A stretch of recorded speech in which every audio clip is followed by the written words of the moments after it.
तो किसी का ये कमेंट आया कि सोशल मीडिया मैनेजमेंट के लिए हम कितना पैसा चार्ज करें। तो आज हम इसी के ऊपर बात करने वाले हैं। तो welcome back to my YouTube channel. मेरा नाम है अनीस सिन्हा और आप देख रहे हैं हैशटैग वीडियो।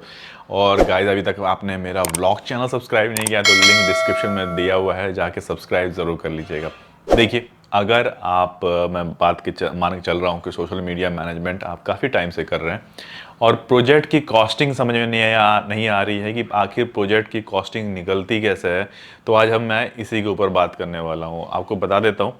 देखिए, आप सबसे पहला ज़रूरी है कि अगर आप किसी कंपनी में काम कर रहे हैं, मतलब समझ लीजिए कि आप किसी एजेंसी में काम कर रहे हैं और किसी प्रोजेक्ट की कॉस्टिंग निकालनी है, तो उसमें बहुत सारी चीज़ें इंक्लूड होती है। मतलब कि एक बंदे का सिटिंग कॉस्ट जो होता है ना, वो निकलता है। समझ लीजिए कि कंपनी का कुछ 1 लाख रुपए के आसपास आपका रेंट है, वहाँ का मैनेजमेंट चार्जेस, वहाँ का सिटिंग चार्जेस, वहाँ का जो आप पेंट्री यूज़ करते हैं उसका, लैपटॉप का, जो वहाँ बैठने का, समझ लीजिए एक बंदे की जो कॉस्टिंग निकली डिवाइड बाई, तो एक बंदे और आपकी सैलरी, ये सारी चीज़ें जब इंक्लूड हो जाती है तब आपकी एक चेयर की कॉस्टिंग निकलती है। कि एक बंदे का, समझ लीजिए कि मैं इस चेयर बैठ के यहाँ पर काम कर रहा हूँ कंपनी के लिए, तो कंपनी का ये कॉस्ट है लगभग 5,000 रुपये। एक बंदे का बेयर मिनिमम कॉस्ट है कि अगर ये बंदा किसी भी प्रोजेक्ट पर लगता है तो 5,000 रुपये तो हमें लेने ही लेने हैं। ऐसी तरह आपका भी चलता है। बट जब आप कंपनी नए नए स्टार्ट कर रहे होते हैं तब आप ये चीज़ों पर ज़्यादा ध्यान नहीं देते और कोशिश करते हैं कि बस नंबर्स ऑफ प्रोजेक्ट्स आप, अलग अलग स्ट्रैटेजी चलता है, बट जो प्रोजेक्ट की कॉस्टिंग है वो इसी तरह निकलती है। और अगर आप स्टार्टिंग कर रहे हैं तो आप थोड़ा कम लेके भी आप प्रोजेक्ट उठाना चालू कर देते हैं। मतलब कि जो 5,000 की कॉस्टिंग थी वो आप उसको 3,000 मान लेते हैं कि चलो हम 3,000 में लेके, कि लेकिन हमें 4-5 प्रोजेक्ट, मतलब एक बंदे से इतने सारे प्रोजेक्ट्स हमें करवाने हैं, तब जाके हमारा एक प्रॉफिट निकल के आएगा। ठीक है।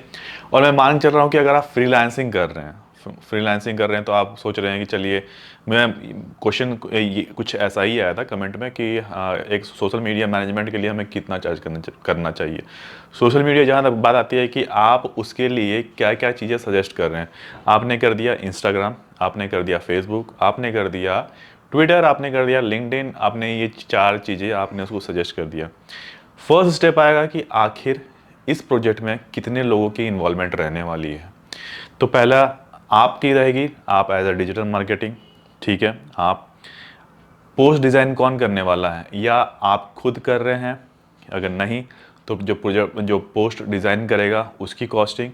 कंटेंट राइटिंग कौन कर रहा है, जो कंटेंट उसके ऊपर आएगा वो कौन लिख के देगा, तो इसमें कंटेंट राइटिंग का भी रोल यहाँ पर आ जाता है। तो खास खास 3 लोगों की इन्वॉल्वमेंट सोशल मीडिया में मैनेजमेंट में अक्सर रहती है। फोर्थ अगर चाहे तो प्रोजेक्ट मैनेजर है, तो वो प्रोजेक्ट मैनेजर की भी कॉस्टिंग उसमें इंक्लूड हो जाती है। तो लगभग लगभग मोटा मोटा 4 लोग होते हैं।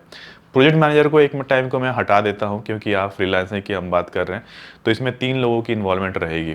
क्या तीनों चीज़ें अगर आप खुद कर रहे हैं तो, और कितने पोस्ट कर रहे हैं, मतलब मंडे टू फ्राइडे करने वाले हैं या 7 डेज करने वाले हैं, तो ये कॉस्टिंग आपको सोचनी पड़ेगी कि आपने कितने पोस्ट करने हैं। अब मैं बात करता हूँ कि इंस्टाग्राम, अगर इंस्टाग्राम पर आप सैटरडे संडे, मतलब लगभग लोग तो हर दिन ही पोस्ट करते हैं और स्टोरीज तो हर समय ही जाता रहता है, तो आपको सारी चीज़ों पर ध्यान देना पड़ेगा कि आखिर आप उस पर कितना टाइम दे रहे हैं। और बेयर मिनिमम अगर मैं बोलूँ कि अगर मार्केट में क्या चलता है, तो मोटा मोटा मान के चलिएगा कि 15,000 रुपये कहीं नहीं जा रहे।